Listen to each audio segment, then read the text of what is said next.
Shalom, selamat pagi Bapak Ibu Saudara yang dikasihi Tuhan. Kita bertemu kembali dalam acara Renungan Pagi Spiritual Life. Dan pagi hari ini kita akan melanjutkan pembacaan kita yang terambil dari Lukas pasal 4 ayat 38 sampai ayatnya yang ke-41. Judul perikop ini adalah Yesus menyembuhkan ibu mertua Simon Petrus dan orang-orang lain. Kemudian ia meninggalkan rumah ibadah itu dan pergi ke rumah Simon. Adapun ibu mertua Simon demam keras, dan mereka meminta kepada Yesus untuk menolong dia. Maka ia berdiri di sisi perempuan itu lalu menghardik demam itu, dan penyakit itu pun meninggalkan dia. Perempuan itu segera bangun dan melayani mereka. Ketika matahari terbenam, semua orang membawa kepadanya orang-orang sakit. Padanya orang-orang sakit yang menderita bermacam-macam penyakit. Ia pun meletakkan tangannya ke atas mereka masing-masing dan menyembuhkan mereka. Dari banyak orang keluar juga setan-setan sambil berteriak, "Engkau adalah anak Allah." Lalu ia dengan keras melarang mereka untuk tidak memperbolehkan mereka berbicara, karena mereka tahu bahwa ia adalah Mesias. Saudara dikasihi Tuhan, dalam perikop yang baru saja kita baca, dijelaskan bagaimana Kristus menyembuhkan ibu mertua Petrus dan juga orang-orang lain, dan juga Tuhan Yesus mengusir setan-setan. Nah, dari kisah ini kita melihat bahwa Kristus memiliki otoritas. Ada dua hal yang ditonjolkan di sini, di mana Yesus memiliki otoritas atas kedua hal ini. Yang pertama, sakit penyakit. Kita melihat bahwa Kristus menyembuhkan ibu mertua Petrus dan juga orang-orang yang menderita berbagai macam penyakit. Kemudian hal kedua yang ditekankan di sini tentang kuasa dan otoritas Kristus adalah Kristus juga bukan hanya berkuasa menyembuhkan sakit, tapi dia juga berkuasa untuk mengusir kuasa-kuasa kegelapan. Saudara, Allah kita adalah Allah yang berkuasa. Dia berkuasa atas segala penyakit dan segala kuasa.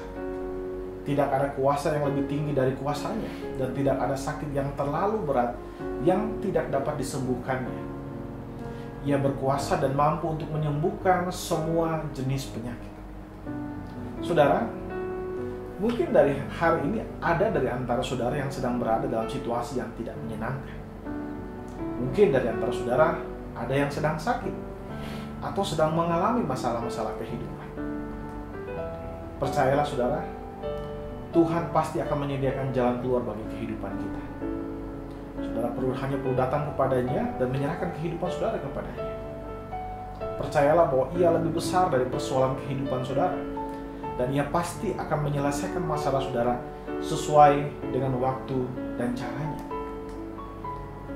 Yang hanya perlu saudara lakukan adalah lakukan yang terbaik yang bisa saudara lakukan.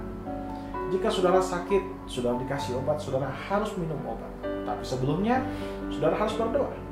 Percayalah bahwa bukan obat itu yang menyembuhkan saudara, tapi Tuhanlah yang menyembuhkan saudara.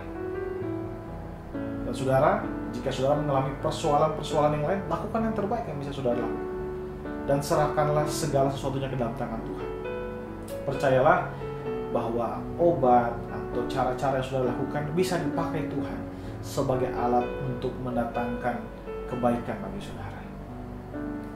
Karena itu saudara, marilah kita mempercayakan hidup kita kepada Allah yang berkuasa. Ingat, beriman bukan berarti tidak melakukan apapun, tapi tidak mempercayakan hidup kita kepada siapapun selain kepada Allah Tritunggal. Mari saudara, kita ambil waktu sejenak untuk merenungkan firman Tuhan yang baru saja kita dengar. Saudara, apakah saat ini saudara sedang menghadapi persoalan hidup yang berat?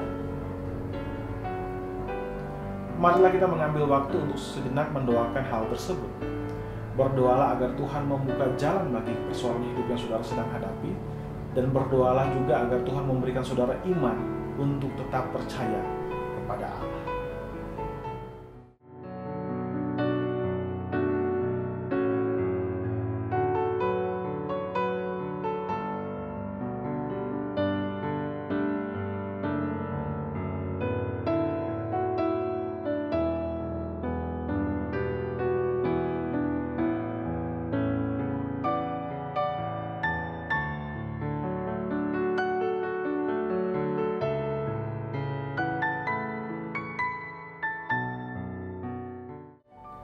Saudara percayalah bahwa Tuhan akan membuka jalan bagi persoalan hidup saudara, dan berdoalah bahwa biarlah iman itu timbul dalam hati saudara, sehingga saudara bisa tetap percaya kepada Tuhan dalam setiap kondisi yang sedang saudara hadapi. Mari saudara, kita tundukkan kepala, kita berdoa. Ya Tuhan Allah Bapa kami bersyukur buat kasih dan setiamu bagi kami Tuhan. Terima kasih jika Engkau memberikan kepada kami kesempatan untuk bisa menghampiri akan Engkau dan mendengarkan firman-Mu Tuhan. Bapa, ajar kami untuk terus mengenal kuasa yang Engkau miliki Bapa, sehingga pengenalan kami akan kuasa yang Engkau miliki tidak membuat kami tidak lagi takut menghadapi kehidupan ini dan segala tantangannya, tapi membuat kami semakin berani untuk menghadapi situasi-situasi yang sedang terjadi, karena kami percaya Engkau Allah yang mengendalikan semuanya, Engkau Allah yang menguasai segalanya. Ajar kami untuk tetap bergantung kepadamu Tuhan, dan biarlah kehidupan kami selalu mempermuliakan nama-Mu saja Bapa. Terima kasih Bapa. Di dalam nama Tuhan Yesus, kami serahkan kehidupan kami seluruhnya ke dalam tangan-Mu saja. Haleluya. Amin.